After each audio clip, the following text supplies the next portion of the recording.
নমস্কার, আমি অমরেশ চক্রবর্তী।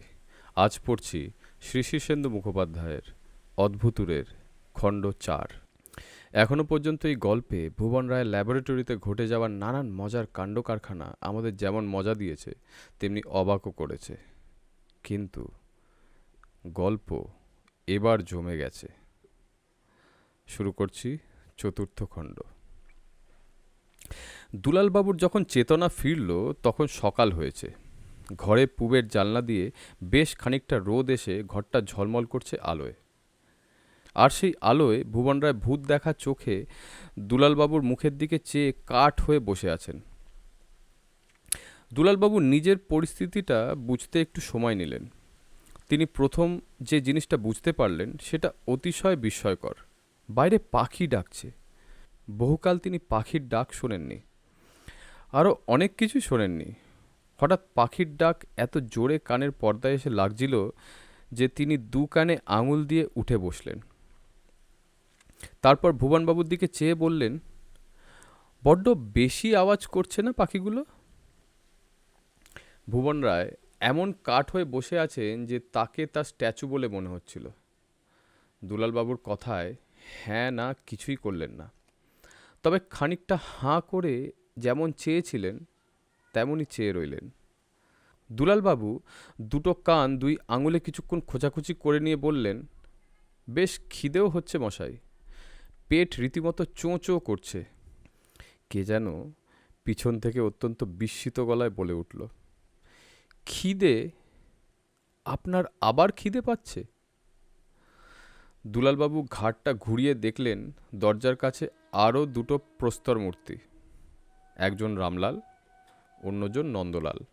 দুজনেরই মুখই একটু করে হাঁ। দুলালবাবু খুব গম্ভীর হয়ে বললেন, কেন বাপু, খিদে পাবে নাই বা কেন? খিদে পেলে কি দোষ হয় কিছু? নাকি তোমাদের বাড়িতে খিদে পাওয়ার নিয়ম নেই? এমন ভাবখানা করছো যে খিদে কথাটা জীবনেই প্রথম শুনলে? বলি, তোমাদের খিদে টিদে পায় না নাকি? দুলালবাবুর এরকম করা ধমকানিতে নন্দবাবু বেশ ঘাবড়ে গিয়ে মাথা চুলকোতে চুলকোতে আমতা আমতা করে বললেন, না, খিদের আর দোষ কি? খিদে পেতেই পারে, আর পায়ও, আমাদেরও পায়। তবে কিনা কাল রাতে 2টোর সময় আপনি একাই এক পালোয়ানের ভোজ খেয়েছেন। এত তাড়াতাড়ি আবার খিদে পেয়ে থাকলে ভালোই, স্বাস্থ্যের লক্ষণ। তার মানে হজম টজম ভালোই হচ্ছে। আর ইয়ে, দুলালবাবু নিজের এই বেয়াদব ছাত্রটির দিকে কিছুক্ষণ ভ্রু কুঁচকে চেয়ে থেকে বললেন, কাল রাত 2টোয় কে আমাকে ভোজ খাওয়ালো বলো তো? আমি তো নেমন্তন্ন বাড়িতে যাওয়া ছেড়েই দিয়েছি। নন্দবাবু সখেদে বললেন, নেমন্তন্ন তো আপনাকে করাও হয়নি স্যার। আপনি নিজেই আমাদের রান্নাঘরে ঢুকে স্বহস্তে নিজেকে পরিবেশন করেছেন। তারপর বাসনগুলো বেঁধে নিয়ে আপনার সাগরেদদের হাতে চালান করে এলেন। সব তো সচক্ষে দেখা। দুলালবাবু আর সহ্য করতে পারলেন না। টপ করে দাঁড়িয়ে নন্দলালের গালে চটাস করে একখানা চড় বসিয়ে বললেন, বাদর ছেলে, আবার মিথ্যে কথা বলা হচ্ছে। চড় খেয়ে নন্দবাবু চোখে অন্ধকার দেখলেন। ক্রমে সেই অন্ধকারে অনেক সর্ষে ফুল ফুটে উঠতে দেখলেন। তার পায়ের তলা থেকে মেঝেটাও কে যেন কার্পেটের মতো টেনে নিয়ে গেল। নন্দলাল কাটা কলা গাছের মতো পড়ে গেলেন। রামলাল এই কাণ্ড দেখে তড়াক করে দরজার ওপাশে গিয়ে লাফ দিয়ে পড়লেন। একসময় তিনিও দুলালবাবুর ছাত্র ছিলেন, আর দুলালবাবুর মস্ত দোষ হলো, একজন ছাত্র দোষ করলে শুধু তাকে মেরেই ক্ষান্ত হতেন না, আরও 2-5 জনকে ফাউ হিসেবে ঠেঙিয়ে নিতেন।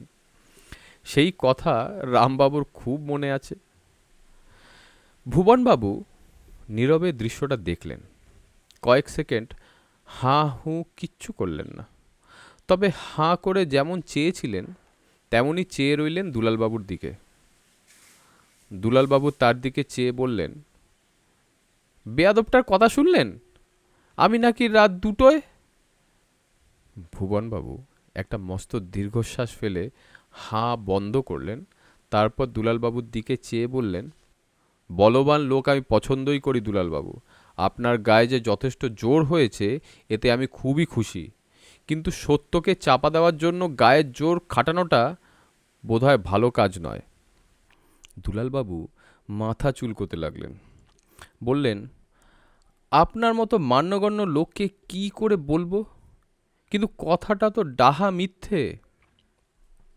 ভুবনবাবু মাথা নেড়ে বললেন, মোটেই মিথ্যে নয়। কাল যে মাঝরাত্রিরে আপনি রান্নাঘরে ঢুকে খেয়েছেন তার যথেষ্ট প্রমাণ আছে। আর বাসনকোসনও যে সরিয়েছেন তার সাক্ষী হিসেবে পাঁচু মোদক নামে একটা লোককেও নন্দলাল ধরে এনেছে। সে আমাদের নিচের তলার ঘরে বসে রয়েছে। দুলালবাবুর চোখ দুখানা বিস্ফারিত হয়ে গেল। পাঁচু মোদক? কোশমিনকালেও এরকম নাম শুনিনি। শুধু তাই নয় দুলালবাবু, নন্দলালের কাছে ধরা পড়ে নিজেকে আপনি পাঁচু মোদক বলে চালানোর চেষ্টা করেছিলেন। আর আপনি যে চুরি করতেই বাড়িতে ঢুকেছেন সে কথাও কবুল করেছেন। ঘটনা অনেক ঘটে গেছে দুলালবাবু, কিন্তু সবচেয়ে আশ্চর্যজনক ঘটনা হচ্ছে আপনি আমাদের আসল দুলালবাবু নন। আমাদের দুলালবাবু ছিলেন রোগা মানুষ, বুড়ো, কানে একেবারেই শোনেন না, নিরীহ। কিন্তু আপনি রীতিমতো স্বাস্থ্যবান, হিংস্র ও সুপুরুষ।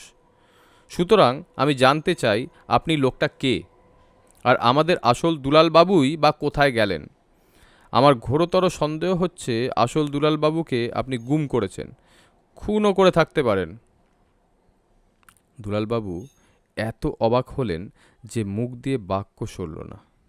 অনেকক্ষণ বাদে বললেন, এসবের মানে কি? কি সব বলছেন ভুবনবাবু? ভুবনবাবু গম্ভীর হয়ে বললেন, অস্বীকার করছি না যে আপনার সঙ্গে দুলালবাবুর চেহারার অনেক মিল আছে, কিন্তু মিল থাকলেই যে একজন অন্যজন হয়ে যা খুশি করবেন তা তো হয় না। দুলালবাবু এবার নিজের দিকে তাকানোর একটা অক্ষম চেষ্টা করলেন। তার মনে হলো তিনি আগের মতো রোগা নেই। হাত টাতগুলো বেশ সবল আর শক্তিমান দেখাচ্ছে। ছাতিটাও বেশ চওড়া মনে হচ্ছে। গায়ে বেশ শক্তি অনুভব করছে। না, তিনি তো বাস্তবিকই তাহলে দুলাল সেন নন। দুলালবাবু হঠাৎ বললেন, আপনার কাছে আয়না আছে? ভুবনবাবু পশ্চিমের দেওয়ালে টাঙানো আয়নাটা দেখিয়ে দিয়ে বললেন, ওই তো। দুলালবাবু গিয়ে আয়নায় নিজের মুখখানা ভালো করে দেখলেন। সেই আগেকার রোগা ভাঙা বুড়োটে মুখ এ তো নয়, রীতিমতো অল্প বয়সী একটা মুখ। দুলালবাবু হঠাৎ বুঝতে পারলেন কোথায় একটা মস্ত বড় গণ্ডগোল হয়ে গেছে। ভুবনবাবু বললেন, কি হলো, আপনি কে তা বুঝতে পারলেন? দুলালবাবু দুঃখিতভাবে মাথা নেড়ে বললেন, না, ঠিক চিনে উঠতে পারছি না তো, অথচ চেনা চেনা ঠেকছে। তাহলে? দুলালবাবু মাথা চুলকে বললেন, তাহলে? ভুবনবাবু অত্যন্ত কঠিন চোখে দুলালবাবুর দিকে চেয়ে বললেন, তাহলে আপনাকে পুলিশে দেওয়াই উচিত কি না? নন্দবাবু থাপ্পড় খেয়ে ঘুরে পড়ে গিয়েছিলেন। এবার গালটা হাতের তেলোয় ঘষতে ঘষতে উঠে বসে বললেন, খুব উচিত। দুলালবাবু আর একবার ভালো করে নিজের মুখখানা দেখলেন। প্রথমটায় ঘাবড়ে গেল, বারবার দেখার পর নিজের মুখখানা তার বেশ পছন্দই হলো। এর আগে তার যে রোগা ভাঙা লম্বাটে বুড়োটে মুখখানা ছিল সেটা তার বিশেষ পছন্দও ছিল না। তাই আয়নায় মুখ দেখা তিনি প্রায় ছেড়েই দিয়েছিলেন। মুখখানা দেখতে দেখতে তিনি খুশি হয়ে একটু হেসেও ফেললেন। তারপর হঠাৎ বুদ্ধি খাটিয়ে বললেন, কিন্তু পুলিশে দেবেন কাকে? আমি যে কে সেটাই তো বুঝতে পারছি না। ভুবনবাবু গম্ভীর গলায় বললেন, পুলিশের ভয়ে ওরকম অনেকেই নিজের পরিচয় গোপন করে। গুঁতোর চোটে নামধাম সবই শেষে বেরিয়ে পড়ে। রামলাল একটু ভয়ে ভয়ে ফের ঘরে ঢুকে বললেন, তাছাড়া কাল রাতে কে বা কারা আমাদের ল্যাবরেটরিতে একটা বিস্ফোরণও ঘটিয়েছে। আমার মনে হয় তাতে আপনার হাত থাকা অসম্ভব নয়। আমার আরও মনে হয় দুলালবাবু কোনো একটা অত্যাশ্চর্য আবিষ্কার করে ফেলেছিলেন, আর সেটা নষ্ট করার জন্যেই আপনি বিস্ফোরণ ঘটিয়েছেন। দুলালবাবু নিজের মুখ দেখতে দেখতে বেশ নেশায় পড়ে গেছেন।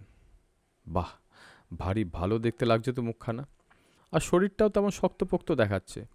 গায়ে গতরে যেন শক্তির একটা বন্যা বয়ে যাচ্ছে। হাত পা নিষ্পিস করছে কিছু একটা করে ফেলার জন্যে। তিনি সুতরাং হাতের গুলি ফুলিয়ে রামলালের দিকে 2 পা এগিয়ে গিয়ে বললেন, কিন্তু আমাকে আটকাবে কে? পুলিশের হাতেই বা তুলে দেবে কে? তুমি নাকি? রামলাল সভয়ে 2 পা পিছিয়ে গিয়ে তাড়াতাড়ি নন্দবাবুর দিকে আঙুল তুলে বলে উঠলেন, আমি না, ও। বটে, বলে দুলালবাবু নন্দলালের দিকে ফিরে তাকালেন। নন্দবাবু খুব অবাক হয়ে বললেন, আমি মোটেই বলিনি যে আপনাকে আটকে রাখবো। কোন দুঃখে বলবো বলুন? দুলালবাবু একটা হুঙ্কার দিয়ে বললেন, পুলিশকে খবর দিয়েছে কে? রামলাল কাঁদো কাঁদো হয়ে বলে উঠলেন, কেউ দেয়নি, দেওয়ার কথাও ভাবিনি পর্যন্ত আমরা। নিজের 2 কাপুরুষ সন্তানকে খুব সমালোচকের চোখে লক্ষ্য করছিলেন ভুবন রায়। তার ছেলে হয়ে এরা যে কেন এত ভীরু আর দুর্বলচিত্ত হলো তা তিনি বুঝে উঠতে পারলেন না। কিন্তু ভুবন রায় নিজে কাপুরুষ নন, রীতিমতো সাহসী ও সক্ষম। সুতরাং তিনি বললেন, দেখুন মশাই, আপনাকে আমিই পুলিশে দেব বলেছি। দুলাল সেন হো হো করে হেসে উঠলেন। তারপর বুক ফুলিয়ে বললেন, পুলিশ আসার আগেই আমি সরে পড়ছি। যদি পারেন তো আটকানোর চেষ্টা করুন। এই বলে দুলালবাবু দরজার দিকে এগোতেই ভুবনবাবু তার মজবুত বেতের লাঠিটা বাগিয়ে পথ আটকালেন। দুলাল সেন অত্যন্ত তাচ্ছিল্যের সঙ্গে ভুবন রায়ের হাত থেকে লাঠিটা ছিনিয়ে নিয়ে স্রেফ 2 হাতে চাপে মটাত করে দুমড়ে ফেললেন। তারপর গটগট করে দরজা দিয়ে বেরিয়ে সিঁড়ি দিয়ে নেমে হাওয়া হয়ে গেলেন। নন্দলাল, রামলাল আর ভুবনবাবু পরস্পরের দিকে তাকিয়ে কি বলবেন ভেবে পাচ্ছিলেন না। ভুবনবাবু যে চটেছেন তা তার কান দেখলেই বোঝা যায়। ভুবন রায়ের কান তখন নড়ে। ভয়ঙ্কর রেগে গেলেই এটা হয়। তিনি তার 2 অপদার্থ ছেলের দিকে রোষ কষায়িত লোচনে চেয়ে কিছুক্ষণ তাদের ভস্ম করে দেওয়ার চেষ্টা করলেন। তারপর অতিশয় শীতল কঠিন গলায় বললেন, তোমরা অপদার্থ, ভীরু এবং কাপুরুষ। তোমাদের মতো ছেলেকেই শাস্ত্রে কুলাঙ্গার বলা হয়ে থাকে রামলাল। যে আজ্ঞে, দুলালবাবুর লাশ যেভাবেই হোক খুঁজে বের করতে লেগে যাও। মনে রেখো, লাশ পাওয়া না গেলে তোমার অন্নজল বন্ধ। নন্দলাল, আগে বলুন। তুমি অত্যন্ত অকর্মণ্য আর বায়ুগ্রস্ত হয়ে পড়েছ। তোমার ভিতরে একটা ভালো রকম ওলটপালট দরকার। যাও, নিচে ভিতরের ঘেরা মাঠে 1 নাগাড়ে 150 ডিগবাজি খাও। গুনে গুনে 150। আমি জানলা দিয়ে নজর রাখছি। রামলাল আর নন্দলাল দুজনেই মাথা চুলকোতে লাগলেন, কিন্তু জানেন ভুবন রায়ের আদেশ অমান্য করলে ঘোরতর সমস্যা দেখা দেবে। রামলাল কাচুমাচু মুখে বললেন, আমার মনে হচ্ছে দুলালবাবু মরেননি, কাজেই তার লাশও পাওয়া যাবে না। দুলালবাবু যদি নাই মরে থাকেন তবে গেলেন কোথায়? রামলাল এই প্রশ্নের সদুত্তর দিতে পারলেন না, তাই মাথা চুলকোতে চুলকোতে লাশ খুঁজতে বেরিয়ে পড়লেন। নন্দবাবু বিরস মুখে ভিতরের ঘেরা মাঠে নেমে সভয়ে চারিদিক চেয়ে দেখলেন ভাইপো ভাইজিরা কাছাকাছি আছে কিনা। তারপর নিতান্তই অনিচ্ছের সঙ্গে এবং রাগে গড়গড় করতে করতে ডিগবাজি খেতে শুরু করলেন। দেখতে না দেখতে পিলপিল করে ভাইপো ভাইজি ভাগ্নে ভাগ্নিরা এসে জুটে গেল চারিদিকে। এত বড় একটা মানুষকে প্রকাশ্যে ডিগবাজি খেতে তারা কখনো দেখেনি। ও কাকু, তুমি ডিগবাজি খাচ্ছ কেন? কাকু, তোমার কি মাথা খারাপ হয়ে গেল? মামা গো, তুমি তো দিব্যি ডিগবাজি খেতে পারছো দেখছি। নন্দবাবু হাসি হাসি মুখ করে বললেন, ডিগবাজি খাওয়া খুব ভালো। সাহেবরা বলে ডিগবাজিতে স্মৃতিশক্তি বাড়ে, গায়ে জোর হয়, খিদে হয়। তাহলে আমরাও খাই? যা না, খা, যত খুশি খা। সঙ্গে সঙ্গে মাঠময় ডিগবাজের হডরা পড়ে গেল। এতে নন্দবাবুর মনের জ্বালাটা একটু জুড়ল, বেশ ভালোই লাগতে লাগলো তার। 150 জায়গায় তিনিও 100-2 ডিগবাজি খাবেন বলে মনে মনে স্থির করে ফেললেন। উপরের জানলা দিয়ে দৃশ্যটা খুব মনোযোগ দিয়েই দেখছিলেন ভুবন রায়। দেখতে দেখতে তার শৈশবের স্মৃতি চোখের সামনে ভেসে উঠছিল। ডিগবাজি খাওয়া, আর্চ করা, ব্যাং লাফ দেওয়া, কত কি করেছেন ছেলেবেলায়। ভুবন রায় আর থাকতে পারলেন না। দোতলা থেকে তরতর করে নেমে নাতি নাতনিদের সঙ্গে ডিগবাজি খেতে শুরু করলেন। কাণ্ড দেখে নন্দবাবু ভয়ে জড়সড় হয়ে বললেন, বাবা করছেন কি? এই বয়সে ডিগবাজি খাচ্ছেন? কোমর টোমরে লেগে যাবে যে। ভুবন রায় ভ্রু কুঁচকে বললেন, এ তো তোমাদের মতো পলকা কোমর নয়, ভুবন রায়ের কোমরের ওপর ইমারত তোলা যায়, বুঝলে? দেখলুম তো মাত্র 150টা ডিগবাজি খেতেই তোমার জিভ বেরিয়ে গেল। দেখবে সত্যিকারের ডিগবাজি কাকে বলে, তবে দেখো। বলে ভুবনবাবু আবার টপাটপ ডিগবাজি খেতে লাগলেন।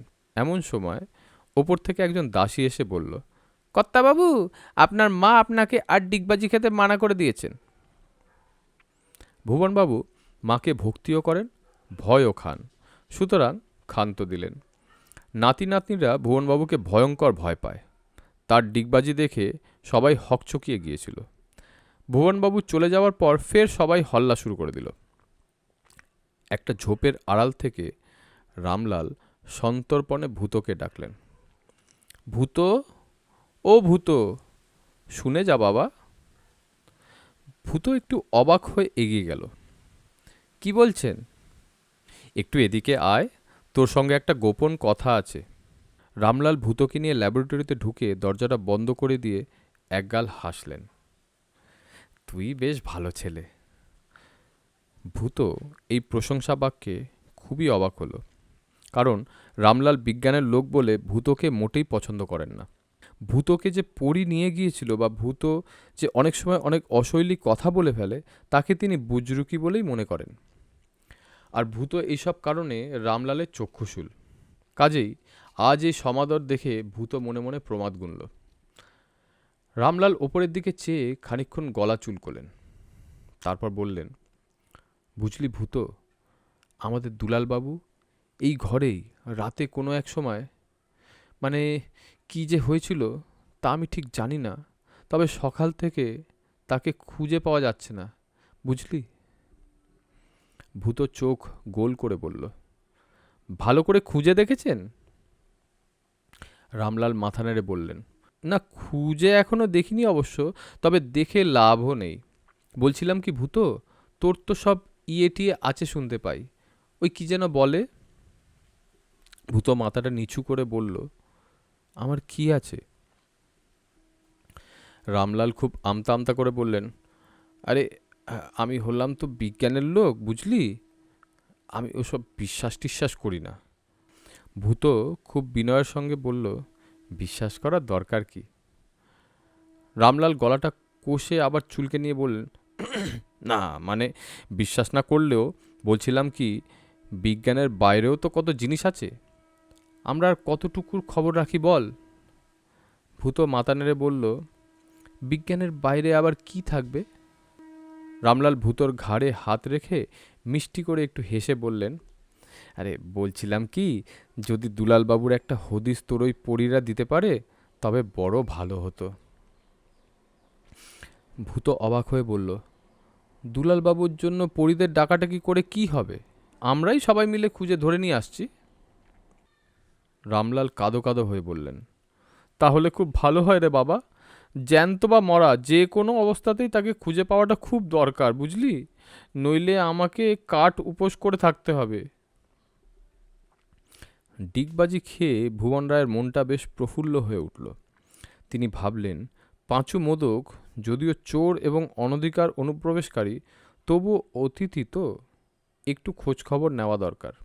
তিনি যখন তালা খুলে নিচের তলার অন্ধকার ঘরখানায় গিয়ে ঢুকলেন, তখন হাতে লাঠিটা বাগিয়ে ধরা।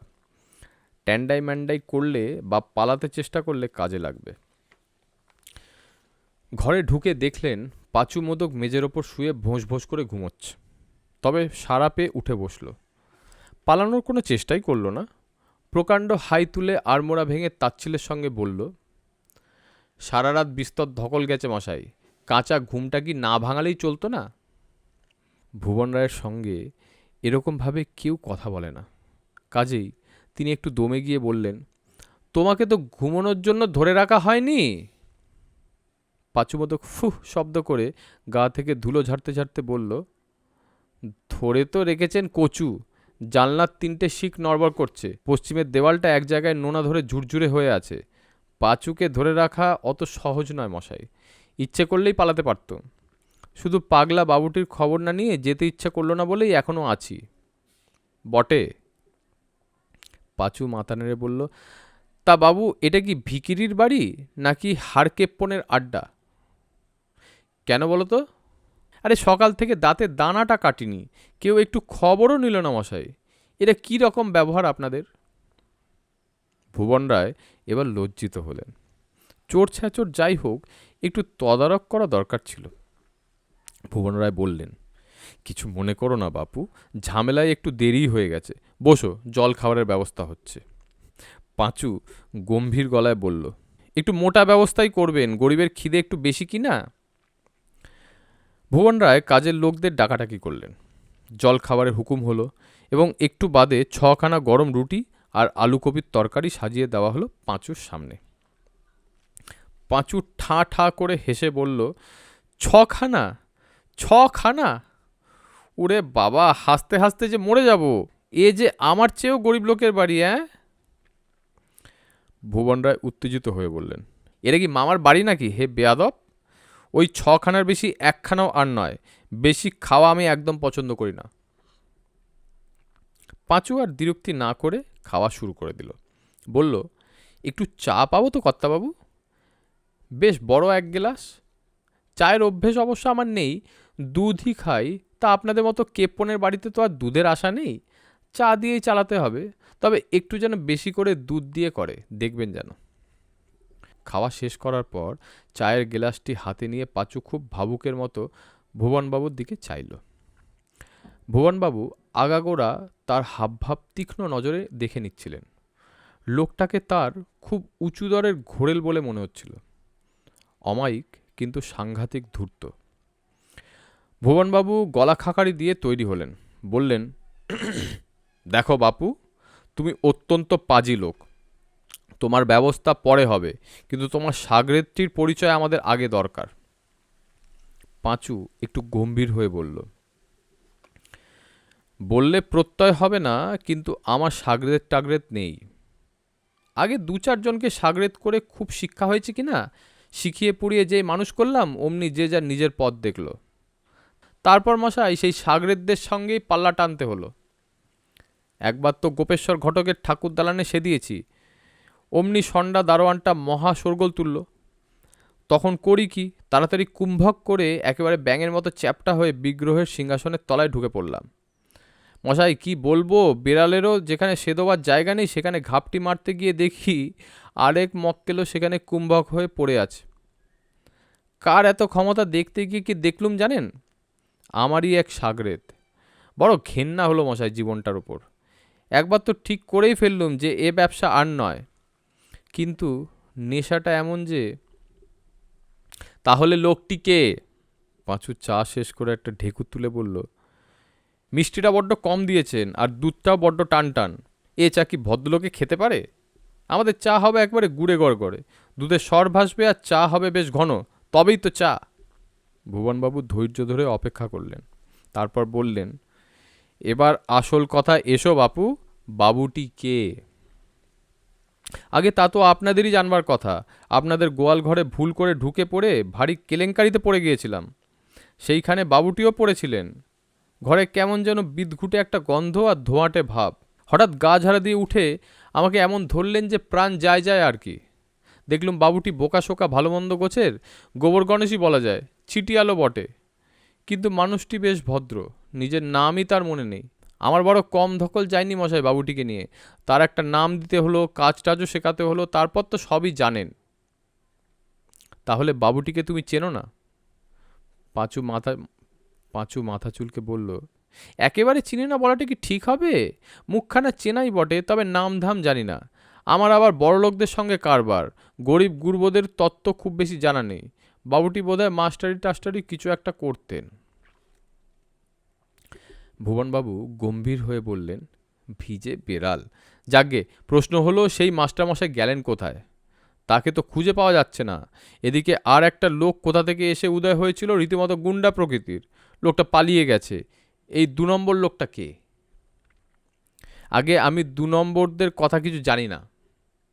খুব জানো? না জানলে চলবে কি করে? এই গুন্ডা লোকটা দুলালবাবুকে হয় গুম না হয় খুন করেছে। পাঁচু মাথা নেড়ে বলল, অঙ্কটা তো মিলছে না বাবু। তার মানে? পাঁচু একগাল হেসে বলল, আপনারা লেখাপড়া জানা লোক তো, তো লেখাপড়া জানা লোকদের একটা ভারী মুশকিল হয় জানেন। তারা নিজেদের বুদ্ধি তেমন খাটাতে পারে না। মাথাটা অন্য সব পণ্ডিতদের কাছে বাঁধা রাখা থাকে তো। আপনারা হলেন সব লেখাপড়া জানা লোক, আমাদের মাথায় ওসব আজে বাজে আগড়ুম বাগড়ুম জিনিস নেই। যা পাবেন তা খাঁটি জিনিস। আচ্ছা বেয়াদব তো। পাঁচু গম্ভীর হয়ে বলল, যে আজ্ঞে বেয়াদবি হয়তো একটু হচ্ছে, কিন্তু আপনাদের বুদ্ধিও বলিহারি। দুটো লোককে আপনারা পেলেন কোথায়? লোকটা তো একটাই। আপনাদের চোখের সামনেই লোকটা অজ্ঞান হয়ে পড়ে গিয়েছিল, তারপর যখন পাশ ফিরল তখন সেই লোকটাই অন্য লোক হয়ে গেল কিভাবে? ভুবনবাবু গম্ভীর হয়ে বললেন, আমাদের দুলালবাবু মোটেই চোর ছিলেন না। গুন্ডা তো হওয়ার উপায় নেই তার। তাছাড়া ওরকম হাবভাব আর হাতের গুলিও তার কোশমিনকালে কখনো ছিল না। সুতরাং আমার চোখে দুলো দেওয়া অত সহজ নয় বাবা। লোক দুটোই ছিল, একজন দুলালবাবু, অন্যজন তোমার সাগরেদ। পাঁচু মাথাটা নেড়ে নেড়ে খানিকক্ষণ ভাবল, তারপর বলল, না মশাই, অঙ্কটা ঠিকঠাক মিলছে না। আমাকেই মেলাতে হবে। এসব আপনাদের কর্ম নয়। বাবুটিকে খুঁজে তো আগে বার করি। তার মানে? তোমাকে কি আমি ছেড়ে দিচ্ছি নাকি? মোটেই ভেবো না যে চালাকি করে পালাবে। পুলিশ আসছে। পাঁচু মিষ্টি করে হেসে বলল, এই জন্যেই তো লেখাপড়া জানা লোকদের কিচ্ছু হয় না, মাথাটা খোলে না কি না। পাঁচু মোদক কি এতই সহজ লোক মশাই? পুলিশ ডেকে তাকে ধরাবেন? গত 60 বছরে এই শর্মা একবারও পুলিশের হাতে ধরা পড়েনি, তা জানেন? ভুবন রায় ভারী অবাক হলেন। ডাক সাইটে ভুবন রায়ের মুখের ওপর কথা বলার মতো বুকের পাটাওয়ালা লোক তাহলে এখনো এই শহরে আছে, তাও আবার একটা ছিচকে চোর। এত অবাক হলেন যে তিনি কথাই বলতে পারলেন না। পাঁচু মোদক যথেষ্ট অভিমান ভরা গলায় বলল, এই রকম ঘরে আটকে রেখে আপনারা আমাকে কি অপমানটাই না করলেন? পাঁচু মোদককে আটকাতে হলে লোহার ঘর লাগে মশাই। তাও পেরে উঠবেন না, লোহা কেটে পাঁচু ঠিক পালাবে। আমি তো লজ্জায় অদবদন হয়ে আছি তখন থেকে, মনে মনে ভাবছি, ওরে পাঁচু তোর হলো কি? তোকে যে এরা কুকুর বেড়াল সমান জ্ঞান করছে। ভুবনবাবু গলা খাকারি দিয়ে বললেন, বেশি কথা বলার দরকার নেই। পুলিশ আসছে, যা বলার তাদের কাছে বলো। পুলিশের সঙ্গে কথা? ও বাবা, পুলিশের সঙ্গে কথা বলা গুরুর বারণ আছে। বললে 18 বার গঙ্গা স্নান করতে হবে। তা বাবু পেন্নাম হই, আজকের মতো বিদায় হচ্ছি। এই বলে পাঁচু উঠে দাঁড়ালো। ভুবনবাবু কিছু বুঝে উঠবার আগেই পাঁচু একটা বেড়ালের মতো লাফ দিয়ে জানলায় উঠে চোখের পলকে দুখানা শিক সরিয়ে বাইরে লাফিয়ে পড়ল। ভুবনবাবু চেঁচাতে লাগলেন, পালালো পালালো, ধর রে তোরা ধর। চেঁচানিতে লোকজনও ছুটে এলো, কিন্তু ঘটনাটা কি ঘটেছে তা বুঝতে যে সময়টা গেল তাতে পাঁচু মোদকের একেবারে ধরাছোঁয়ার বাইরে চলে যাওয়ার কথা। তবু লোকে লাঠি সোটা আর দড়িদড়া নিয়ে খোঁজাখুঁজি করতে বেরিয়ে পড়ল। রামলাল তার বাবাকে সান্ত্বনা দিয়ে বললেন, ভগবান যা করে মঙ্গলের জন্যই করেন। ওইসব ডেঞ্জারাস লোক যত দূরে থাকে ততই ভালো। ভুবনবাবু খ্যাঁক করে উঠলেন, কা পুরুষের মতো কথা বলো না, লোকটাকে আমাদের পুলিশের হাতে দেওয়া উচিত ছিল। তোমরা এতগুলো লোক থাকতেও দিনে দুপুরে সকলের চোখের সামনে দিয়ে একটা জলজ্যান্ত লোক কি করে গায়েব হয়ে যায় বলতে পারো? লোকটা বোধহয় কোনো ম্যাজিক ট্যাজিক জানে। কালাচার সাধু তো দিনে দুপুরে অদৃশ্য হয়ে যেতে পারে, সেই রকমই কিছু হবে। ভুবনবাবু ছেলের দিকে কটমট করে কিছুক্ষণ তাকিয়ে থেকে বললেন, এই তোমার বিজ্ঞান মনস্কতা? তুকতাক, মাদুলি কবচ, ভূত প্রেত এইসব যদি বিশ্বাস করতে শুরু করো তাহলে কি হবে জানো? তোমার ল্যাবরেটরিতে কদিন পরে ঘাস গজাবে। উনি আবার বিজ্ঞানী, কুলাঙ্গার কোথাকার। রামলাল এই ভর্ৎসনায় খুবই লজ্জিত হয়ে মাথা নিচু করলেন, কিন্তু কথাটা নন্দবাবুর খুব গায়ে লাগলো। তিনি যদিও বাবাকে খুবই ভয় পান, কিন্তু তুকতাক, ভূতপ্রেত ইত্যাদির অপমান ঠিক হজম করতে পারলেন না। খুবই বিনীতভাবে তিনি বললেন, কিন্তু বাবা ওসব সবই আছে। ভুবনবাবু হুঙ্কার দিয়ে উঠলেন, কি আছে বললে? নন্দবাবু আমতা আমতা করে বললেন, আগে স্বচক্ষেই দেখেছি যে। নন্দবাবু ভুবনবাবুর ভাবসাব দেখে 2 পা পিছু হটে বললেন, আমাদের ভৌত ক্লাবের অনেকেই কিন্তু দেখেছে। ভুবনবাবু আরেকটা হুঙ্কার ছাড়লেন, ভৌত ক্লাব? কতগুলো পাগল আর ইডিয়েট মিলে একটা গাঁজাখুরি আড্ডা বসিয়েছে, আর তাদের সব গুল গল্প আমাকে বিশ্বাস করতে হবে? তোমার অধঃপতন দেখে আমি অবাক হয়ে যাই। ভূত প্রেত নিয়ে মানুষ কখন মাথা ঘামায় জানো? যখন তার হাতে কোনো কাজ থাকে না। আর কাজের লোকেরা কখনো বাজে ব্যাপার নিয়ে মাথা ঘামায় না। বহুদিন নিষ্কর্মা বসে থেকে থেকে তোমার মাথাটাই অকেজো হয়ে গেছে। নন্দবাবু এই অভিযোগের কোনো সদুত্তর খুঁজে পেলেন না। আসলে বলার মতো অনেক কথাই আছে, তবে সেগুলো এখন বললে ভুবন রায় তাকে ছিঁড়ে ফেলবেন। ভুবন রায় তার 2 অপদার্থ পুত্রের দিকে বাঘা চোখে নীরব কিছুক্ষণ চেয়ে থেকে বললেন, পাঁচু মোদক, তার সাগরেদ আর আমাদের দুলাল বাবু, এই 3 জন লোককে খুঁজে বের করা খুবই জরুরি। যদিও আমাদের তেমন কিছু চুরি যায়নি এবং খুন খারাপি বা মারদাঙ্গাও হয়নি, কিন্তু এসব ছোটোখাটো ব্যাপারকে উপেক্ষা করলে ভবিষ্যতে বিপদে পড়তে হবে। আমার তো ঘোর সন্দেহ হচ্ছে গত কিছুদিন যাবৎ আমি যেসব বৈজ্ঞানিক আবিষ্কার করেছি সেগুলোর ফর্মুলা বানানোর জন্যই দুষ্টু লোকের আনাগোনা শুরু হয়েছে। এই সময় ভুবন রায়ের 3য় পুত্র শ্যামলাল এসে ঘরে ঢুকল। শ্যামলালকে বাইরে থেকে বুঝে ওঠা খুবই শক্ত, কারণ শ্যামলাল কথাবার্তা খুবই কম বলে। তার বয়স 25-এর মধ্যেই। এই বয়সেই সে এমন গম্ভীর হয়ে থাকে যে তাকে ছেলে মানুষ বলে মনে হয় না। সে মাঝে মাঝে কাউকে কিছু না বলে বাড়ি থেকে উধাও হয়ে যায় এবং কখনো কখনো 1-1.5 মাস পর হঠাৎ আবার ফিরে আসে। ভুবন রায় প্রথম প্রথম তাকে খুবই শাসন করতেন, কিন্তু শ্যামলাল নীরবে শাসন, মারধর, বকাঝকা সহ্য করে যায়, কখনো প্রতিবাদ করে না, এবং সে কোথায় যায় তাও কাউকে বলে না। ভুবন রায় তার এই রহস্যময় ছেলেটিকে বিশেষ পছন্দ করেন না বটে, কিন্তু ঘাঁটানো না। দিন 15 আগে শ্যামলাল উধাও হয়ে গিয়েছিল। ভুবন রায় শ্যামলালের দিকে ভ্রু কুঁচকে চেয়ে থেকে বললেন, তুমি আবার কোথা থেকে উদয় হলে হে? শ্যামলাল জবাব দিল না, নীরবে চেয়ে রইল। ভুবন রায় বললেন, তোমরা এক একজন এক এক রকম। বাড়িটা ক্রমেই চিড়িয়াখানা হয়ে উঠছে। যাকে, তোমরা এখন যে যার কাজে যাও। আমি ল্যাবরেটরিতে গিয়ে এখন বিজ্ঞান চর্চা করব। বিজ্ঞান নিয়ে বসে থাকলে মাথায় বাজে জিনিস ঢুকতে পারে না। শ্যামলাল হঠাৎ নীরবতা ভঙ্গ করে বলল, আমার একটা কথা ছিল। কি কথা? আপনি একটা ভুল করছেন। ভুবন রায় এমন অবাক বহুকাল হননি। চোখ গোল গোল করে বললেন, ভুল? আমি?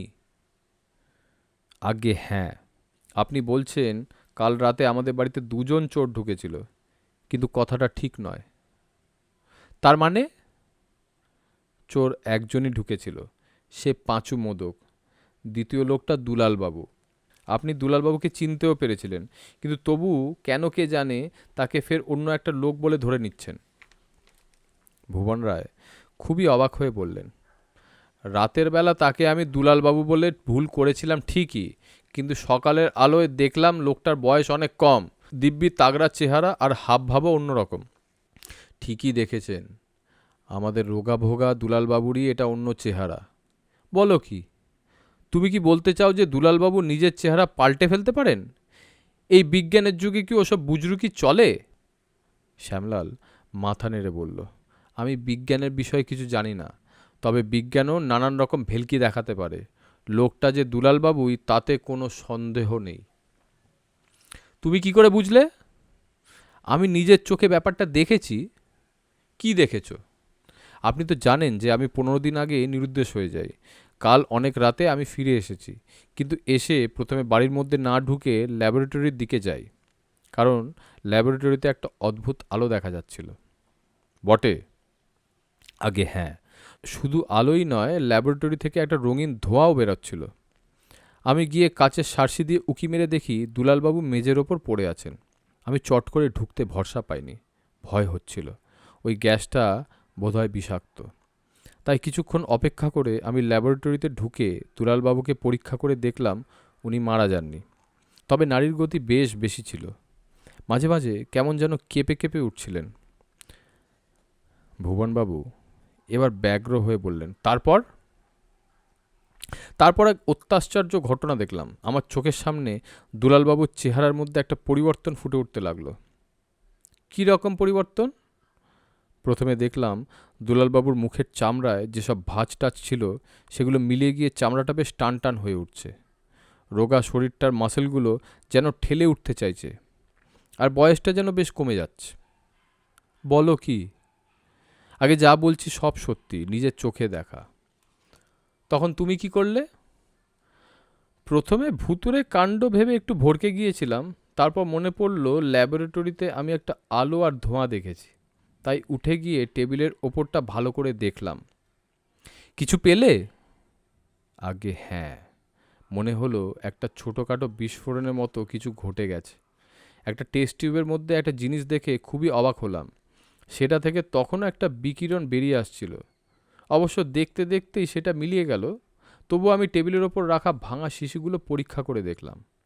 আমার মনে হলো দুলালবাবু কোনো একটা এক্সপেরিমেন্ট করছিলেন। বটে? ভুবনবাবুর চোখে মুখে রীতিমতো আলো ফুটে উঠল। আগে হ্যাঁ, দুলালবাবু বোধহয় যৌবন ফিরে পাওয়ার কোনো ফর্মুলা আবিষ্কার করে ফেলেছেন। শিশিগুলো অধিকাংশই পুড়ে কালো হয়ে গেছে, তবে আমি কয়েকটা শিশির লেবেল থেকে কেমিক্যালগুলোর নাম টুকে নিতে পেরেছি, বাকিগুলো পারিনি। ভুবনবাবু মাথা নেড়ে বললেন, এ তো যুগান্তকারী ঘটনা। শ্যামলাল বলল, যে আজ্ঞে, তবে দুলালবাবু ছাড়াই ঘটনা বোধহয় আর ঘটানো যাবে না, কারণ অন্তত 7-8টা শিশি বোতল একেবারেই নষ্ট হয়ে গিয়েছে। ভুবনবাবু বিজ্ঞের মতো হেসে বললেন, কুছ পরোয়া নেই। কোন কোন শিশি কাজে লাগানো হয়েছিল তা অনায়াসে by simple process of elimination বের করা যাবে। আমাদের কাছে সব কেমিক্যালের লিস্ট করা আছে। যেগুলো পাওয়া যাবে না সেগুলোই কাজে লাগানো হয়েছে বলে ধরতে হবে। যে আজ্ঞে, তোমাকে যতটা গবেট মনে করতাম শ্যামলাল, তুমি বোধহয় ততটা নও। যাকগে, এখন ল্যাবরেটরিতে গিয়ে ব্যাপারটা দেখি চলো। অন্যদিকে দুলাল সেন ভুবনবাবুর বাড়ি থেকে সেই যে বেরিয়ে এসেছিলেন, তারপর থেকেই তার একটা বিরাট সমস্যা দেখা দিয়েছে। তিনি পরিষ্কার বুঝতে পারছেন তিনি আর আগেকার দুলাল সেন নন। আবার পুরনো দুলাল সেনকে যে মন থেকে তাড়াবেন তাও পারছেন না। ফলে এখন একটা মানুষের মধ্যেই দুটো মানুষ ঢুকে বসে আছে। সবেগে রাস্তা দিয়ে সোজা অনেকটা হাঁটলেন দুলালবাবু। আসলে তার যাওয়ার কোনো তেমন জায়গা নেই। তার তৈজসপত্র বলতে যা কিছু ছিল তা হলো একটা টিনের সুটকেস আর শতরঞ্চিতে বাঁধা বিছানা। তা সে দুটো ভুবনবাবুর ল্যাবরেটরিতেই পড়ে আছে। উদ্ধার করার কোনো আশা আপাতত নেই। সেখানে নিশ্চয়ই এতক্ষণে পুলিশ গিজগিজ করছে। তবে দুলালবাবু জিনিসপত্রের জন্য বিশেষ চিন্তিত নন। তার এখন প্রধান চিন্তা হলো নিজের ভিতর দুটো মানুষকে তিনি সামলাবেন কি করে। ভেবেচিন্তে তিনি দেখছেন যে তার ভিতরে একটা হলো সাবেক দুলাল, যে লোকটা নিরীহ শান্ত ভালো মানুষ ভীতু বুড়োটে, আর একটা হলো নতুন দুলাল, যে মহা চ্যাংড়া গুন্ডা ফচকে ইয়ারবাজ সাহসী মারকুট্টে। ফলে দুই দুলালে বনিবনা বিলকুল হচ্ছে না। রাস্তা দিয়ে হাঁটতে হাঁটতে তিনি স্পষ্ট টের পাচ্ছিলেন তার ভিতরকার সাবেক দুলাল আর নতুন দুলালের মধ্যে বেশ একটা ঠেলাঠেলি গুতোগতি লেগে পড়েছে। তবে নতুন দুলালের মধ্যে মশমশ করছে জোর আর তেজ। দুলালবাবু হঠাৎ রাস্তা থেকে একটা আধলা ইট তুলে নিয়ে হালদারবাবুর টিনের চালে ধাঁই করে ছুঁড়ে মারলেন। পিলের চমকে দেওয়ার মতো শব্দ হলো। দুলালবাবুর ভিতরকার সাবেক দুলাল হাঁ হাঁ করে বলে উঠল, এসব কি হচ্ছে? এসব তো মহা অন্যায় কাজ, এই যে ঘোরতর দুষ্টুমি। নতুন দুলাল জবাবে বলে উঠল, রাখো রাখো তোমার ভালো মানুষই। এই হালদার তোমার অভাবের সময় নিজের গবের ছেলেকে 4 মাস পড়িয়ে নিয়ে মাত্র 11 টাকা ঠেকিয়েছিল, তা মনে আছে হে? আহা, তাতে কি? বিদ্যাদান মহা পুণ্যকর্ম, টাকা পয়সা কিছু নয়। নয় মানে? টাকা পয়সা কিছু নয় বললেই হলো? এখন পকেটে গোটা 10 টাকা থাকলে নবীন ময়রার দোকানে বসে গরম গরম কচুরি আর হালুয়া খাওয়া যেত। এদিকে চালের ঢিল পড়ায় খিটকেল হালদারবাবু রে রে করে তেড়িয়ে বেরিয়ে এলেন। এসে দুলালবাবুকে দেখে তাজ্জব। আমতা আমতা করে বললেন, দুলালবাবু যে, তার ঢিলটা কে মারল দেখেছেন নাকি? দুলালবাবু বুকটা একটু চিতিয়ে বললেন, আমিই মেরেছি। আপনি লোকটা খুবই খারাপ, ভীষণ রকমের খারাপ। হালদার চোখ পাকিয়ে বললেন, বটে? কে বলল আমি খারাপ? আমিই বলছি। আপনার তো খুব তেল হয়েছে দেখছি। মুখ সামলে কথা কইবেন। বটে, তা না হলে কি করবেন শুনি? দুলালবাবু আর একটা ইট তুলে নিলেন। তার বিবেক বলল বটে যে কাজটা ঠিক হচ্ছে না, তবু ধাই করে সেটাও টিনের চালে মারলেন তিনি। হালদারবাবু এক লাফে এসে দুলালবাবুর টুটি টিপে ধরলেন, কিন্তু নতুন দুলালের সঙ্গে পারবেন কেন? দুলালবাবু এক ঘুষিতে তাকে 7 হাত দূরে ছিটকে ফেলে হা হা করে হেসে উঠলেন। ওদিকে হালদারের ছেলে শিবু বেরিয়ে এসে বাপের হেনস্থা দেখে আর থাকতে পারল না। সে মহা গুন্ডা প্রকৃতির।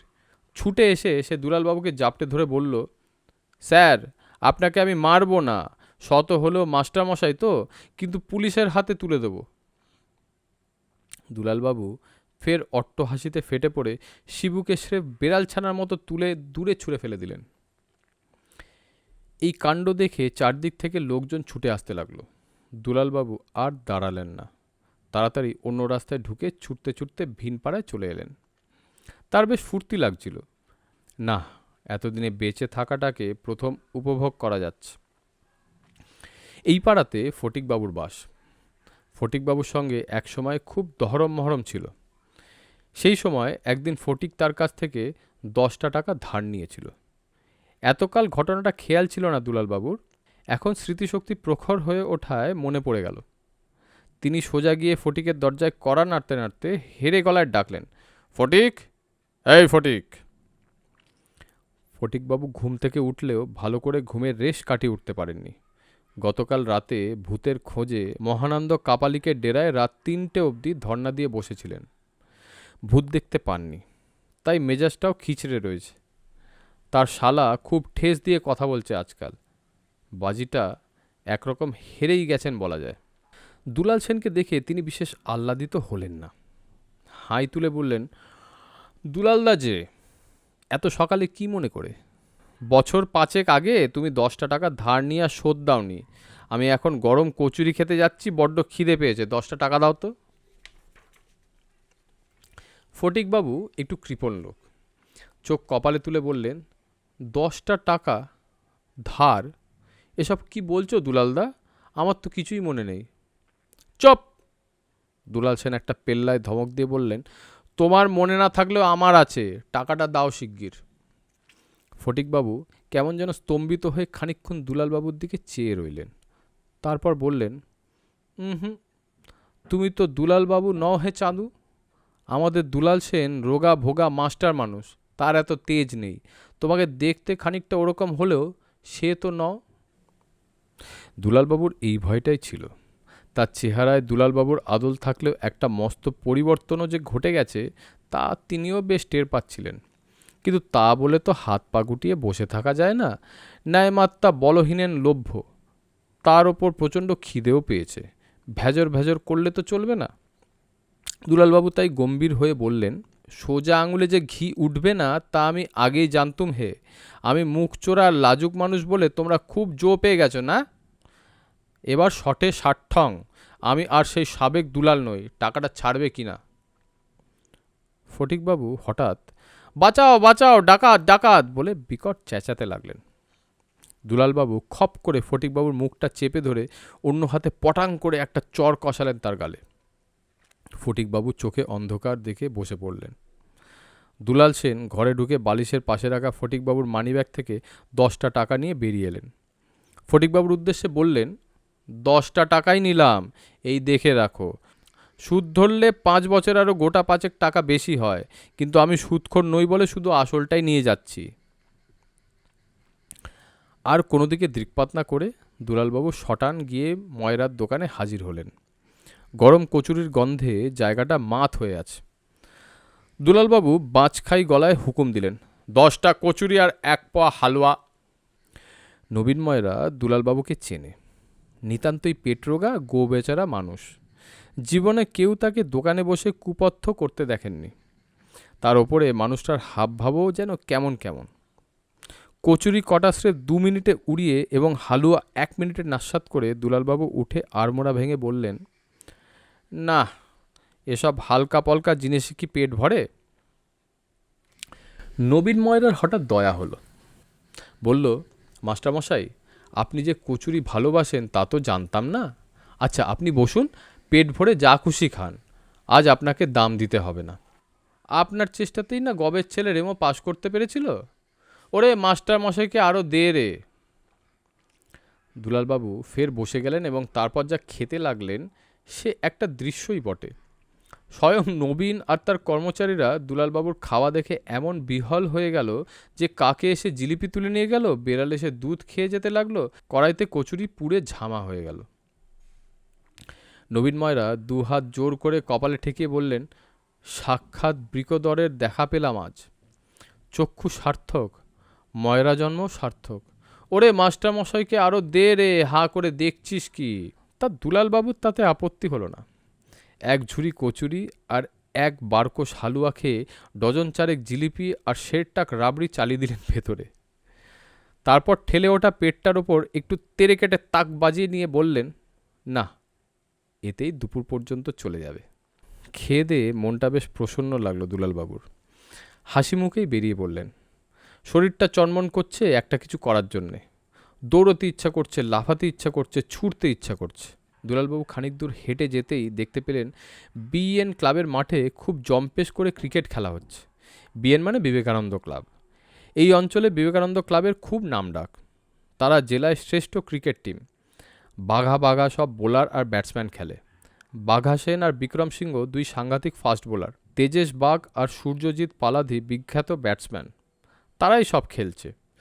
দুলালবাবু দাঁড়িয়ে দাঁড়িয়ে খানিকক্ষণ খেলা দেখলেন। তার মনে হলো বাঘা সেনের বল মোটেই তেমন জোরালো নয়। বিক্রম সিংহ নেহাতি মান্তামারা। ধুতিটা একটু গুটিয়ে পরে নিলেন দুলালবাবু। তারপর সোজা মাঠের মধ্যে ঢুকে গেলেন। এই যে বাঘা, ও কি বল করছো ভাই? এই কি হাতের জোর? দাও তো দেখি আমাকে একবার। বাঘা সেন দুলালবাবুর প্রাক্তন ছাত্র। মাস্টারমশাইকে সে ভালোই চেনে। জীবনে খেলাধুলার ধারে কাছেও ঘেঁষেননি দুলালবাবু। তাই সে অবাক হয়ে বলল, স্যার, আপনি বল করবেন? দুলালবাবু হাত বাড়িয়ে বললেন, আরে দেখোই না কীরকম করি। বাঘা তাড়াতাড়ি বলটা দুলালবাবুর হাতে দিল। দুলালবাবু বল করার কায়দাটা খানিকক্ষণ দেখে মনে মনে রপ্ত করে নিয়েছেন। অনেকটা দৌড়ে এসে তিনি বলটা হাত ঘুরিয়ে চমৎকার ছেড়ে দিলেন। ব্যাট করছিল বিখ্যাত সূর্যজিৎ। বলটা পিচে পড়েই এমন অদৃশ্য হয়ে গেল যে সূর্যজিৎ ব্যাট হাতে হাঁ করে রইল। ততক্ষণে অবশ্য বলটা তার লেগ আর মিডল স্ট্যাম্প উপরে দিয়ে বাউন্ডারিতে চলে গেছে। চারধারে নিস্তব্ধতা নেমে গেল বিস্ময়ের। তারপরেই অবশ্য সবাই হাততালি দিয়ে উঠল। সূর্যজিৎও দুলালবাবুর পুরনো ছাত্র। সে এগিয়ে এসে বলল, স্যার, আপনার ভিতরে যে এত বড় একজন ফাস্ট বোলার লুকিয়ে আছে তা তো কখনো টের পাইনি। দুলালবাবু একটু উচ্চাঙ্গের হাসি এসে বললেন, ক্রমে ক্রমে আরও কত কি টের পাবে হে ছোকরা। মাত্র 4 ওভারের মধ্যেই দুলালবাবু 10 জনকে আউট করে দিলেন। চারদিকে একটা হইচই পড়ে গেল। বিএন ক্লাবের সেক্রেটারি স্বয়ং এসে বললেন, দুলালবাবু, আপনি আমাদের ক্লাবে জয়েন করুন। দুলালবাবু মিটমিট করে হেসে বললেন, আমাকে রিক্রুট করা বড় চারটেখানিক কথা নয়, আমার খোরাক কে দেবে? সে আর বেশি কথা কি, আমার বাড়িতেই খাবেন। বটে, পারবেন তো খাওয়াতে? সেক্রেটারি জয়ন্ত সোম মস্ত বড় লোক। টাকা পয়সার বিশেষ অভাব নেই। তার আত্মসম্মানে লাগলো। বললেন, পারবো না মানে? কত আর খাবেন আপনি? দুলালবাবু মাথা নেড়ে বললেন, ঠিক আছে, ভেবে বলবো। এর আর ভাবাভাবির কি আছে? আগামীকালই আমাদের সঙ্গে রসুলপুরের রামকৃষ্ণ ক্লাবের খেলা। আর কে ক্লাব খুবই ভালো টিম, আপনাকে এ খেলায় নামতেই হবে। দুলালবাবু নিমরাজি হয়ে বললেন, ঠিক আছে, দেখব। জয়ন্ত সোম বললেন, আর আজ দুপুরে আমার ওখানে 4টি খাবেন খন? দুলালবাবু একটু তেরিয়া হয়ে বললেন, 4টি মানে? ওসব 4টি ফাটটিতে আমার আজকাল হয় না বাপু। আর খেতে বসলে লজ্জা টজ্জার বালাইও থাকে না। জয়ন্ত সোম একটু লাল হয়ে বললেন, ঠিক আছে, লজ্জা করার মতো ব্যবস্থা হবে না, ভালো করেই খাওয়াবো। দুলালবাবুকে এরপর ব্যাটও করতে হলো, কিন্তু সেটাই তেমন জুত করতে পারলেন না। তবে আন্তাবড়ি ব্যাট চালিয়ে যে কটা লাগাতে পারলেন সব কটাই ছক্কা হওয়ায় গোটা 60 রান তুলে আউট হয়ে গেলেন। দুলালবাবুর অসামান্য ক্রীড়া প্রতিভা এতকাল কোথায় লুকানো ছিল তা সবাই জানতে বিশেষ আগ্রহী। খেলার পর সবাই দুলালবাবুকে ঘিরে ধরল। আর তখনই সেই দুলালবাবুর সঙ্গে এই দুলালবাবুর নানা খুঁটিনাটি পার্থক্য সকলের চোখে পড়তে লাগলো। সেই দুলালবাবু ছিলেন রোগা, শুটকো, দুর্বল, আর এই দুলালবাবু ছিপছেপে হলেও তাগড়াই, লড়াকু, জোরদার। বয়সটাও বেশ তফাত। সূর্যজিৎ আমতা আমতা করে বলল, কিছু মনে করবেন না স্যার, আপনি কি দুলালবাবুর ছোট ভাই? দুলালবাবু অভিজ্ঞতার বলে শেয়ানা হয়েছেন, বুঝতে পেরেছে যে নিজেকে আর দুলালবাবু বলে চালানোর চেষ্টা বৃথা। তাই তিনি কথাটা স্বীকার করে নিয়ে বললেন, হ্যাঁ, দাদার সঙ্গে আমার চেহারার বড্ড মিল বলে সকলেই ভুল করে। আপনার নাম কি? দুলালবাবু উচ্চাঙ্গের হাসি হেসে বললেন, নামে কী বা এসে যায় বাবা, পাঁচু মোদক নামটা কেমন? সবাই অবাক হয়ে বলল, দুলাল সেনের ভাই পাঁচু মোদক হয় কি করে? হয় না বুঝি? তাহলে সুলাল সেন নামটাই চলুক। সবাই একটু মুখ চাওয়াচাওয়ি করল। দুলাল সেনের ভাইয়ের মাথায় একটু ছিট আছে কি? তবে থাকলেও ক্ষতি নেই, লোকটা খেলে ভালো। দুলালবাবুর নাম ক্লাবের খাতায় সুলাল সেন বলেই লেখা হলো। দুপুরবেলা জয়ন্ত সোম নিজের গাড়িতে করে মহা সমাদরে দুলালবাবুকে নিজের বাড়িতে নিয়ে গেলেন। বিশাল আয়োজন হয়েছে খাওয়ার। স্নান সেরে বেশ চাঙ্গা বোধ করছিলেন দুলালবাবু। খিদেটাও চাগিয়ে উঠেছিল। তা খেতে বসবার কিছুক্ষণ পর নিজের খাওয়া দেখে দুলালবাবু নিজেরই লজ্জা করতে লাগলো। আসলে লজ্জা পাচ্ছিল তার ভিতরকার সাবেক দুলালের। নতুন দুলাল ওসবের তোয়াক্কা করে না, সে আস্তিন গুটিয়ে তেড়ে মেরে শুধু খেয়েই চলে, পাহাড় পর্বত খেয়ে ফেলতে চায়। সাবেক দুলাল বলে, আস্তে হে দুলাল আস্তে, অতটা মাংস নাই বা খেলে, ঘি, গরম মশলা, লঙ্কা বাটা কি রোগা পেটে সইবে? নতুন দুলাল খেঁকিয়ে উঠে বলে, নজর দেবে তো মারবো দুই থাবড়া, নিজে খেতে পারতে না বলে এখন হিংসে হচ্ছে না? সাবেক দুলাল দুঃখের গলায় বলে, না ভাই, হিংসে নয়, তোমার জন্য বরং দুশ্চিন্তাই হচ্ছে।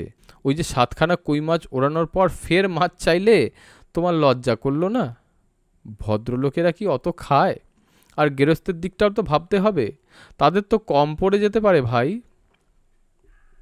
দেখো হে শুটকো দুলাল, তুমি একটা আস্ত শনি ঠাকুর, সর্বদা টিকটিক করো বলেই তোমার উন্নতি নেই। কিন্তু এখন আমার মাথা গরম করো না, খাওয়ার সময় এরম করলে আমার মাথা ঠিক থাকে না। দুলালবাবু মোট 16টা কই মাছ, সেরটাক মাংস, জামবাটি ভর্তি পায়েস ও অন্যান্য উপকরণ শেষ করে যখন উঠলেন, তখন বাস্তবিকই জয়ন্ত সোমের ভিতর বাড়ির ভাঁড়ার ফাঁকা। নতুন করে রান্না চাপাতে হয়েছে। দুলালবাবু নিজের পেটে আবার একটু তেড়ে কেটে তাক বাজিয়ে নিলেন। না, মোটামুটি ভরেছে বলেই মনে হচ্ছে। খেয়ে দিয়ে বিশ্রাম নিতে যাবেন এমন সময় সদর দরজায় করাত করাত করে কড়া নাড়ার শব্দ হলো। বেশ জোরালো আর মেজাজি আওয়াজ। জয়ন্ত সোম দরজা খুলতে পুলিশের দারোগার অত্যন্ত গম্ভীর মুখ দেখা গেল। তিনি গুরুতর গলায় জিজ্ঞেস করলেন, দুলাল সেন এখানে আছে বলে আমরা খবর পেয়েছি। জয়ন্ত সোম উৎকণ্ঠ হয়ে বললেন, আগে না, তবে তার ভাই আছে। দারোগা বাধা দিয়ে বললেন, লোকটা যে দুলাল সেন নয় তা আমরা জানি। লোকটা আসলে খুনি, ইম্পোস্টার। কখনো নিজের নাম বলছে পাঁচু মোদক, কখনো দুলাল সেন। অ্যাঁ বলে হাঁ করে রইলেন জয়ন্ত সোম। হলো কি মশাই, হাঁ করে রইলেন যে? জয়ন্ত আমতা আমতা করে বললেন, আমাদের কাছেও যে তাই বলেছে, নতুন একটা নামও বলেছে, সুলাল সেন। কই, চলুন চলুন, লোকটাকে এক্ষুনি গ্রেপ্তার করতে হবে। সাংঘাতিক খুনি, দুলাল সেনকে মেরে পুঁতে ফেলেছে। দারোগা পুলিশ সব হুড়মুড় করে ঘরে ঢুকে পড়ল। তারপর চারিদিকে তুমুল তল্লাশি হতে লাগলো, কিন্তু কোথাও দুলাল সেনকে খুঁজে পাওয়া গেল না। দুলাল সেনের দোষ নেই। পুলিশ এসেছে টের পেয়ে তিনি জানলা গলিয়ে ঘরের পিছন দিক দিয়ে বেরিয়ে পড়ে দৌড়তে লেগেছেন। যদিও তিনি জানেন যে নিজেকে খুন করা তার পক্ষে সম্ভব নয়, তবু আপাতত গা ঢাকা দিতেই হচ্ছে। ছুটতে ছুটতে দুলাল সেন যে জায়গাটায় এসে থামলেন সেটা ভৌত ক্লাবের পিছনের পোড়ো বাড়ি। জায়গাটা এক নজরেই তার পছন্দ হয়ে গেল। চারদিকে ধ্বংসস্তূপ, আগাছার দুর্ভেদ্য বেড়া, এখানে চট করে ঢুকতে কেউ সাহস পাবে না।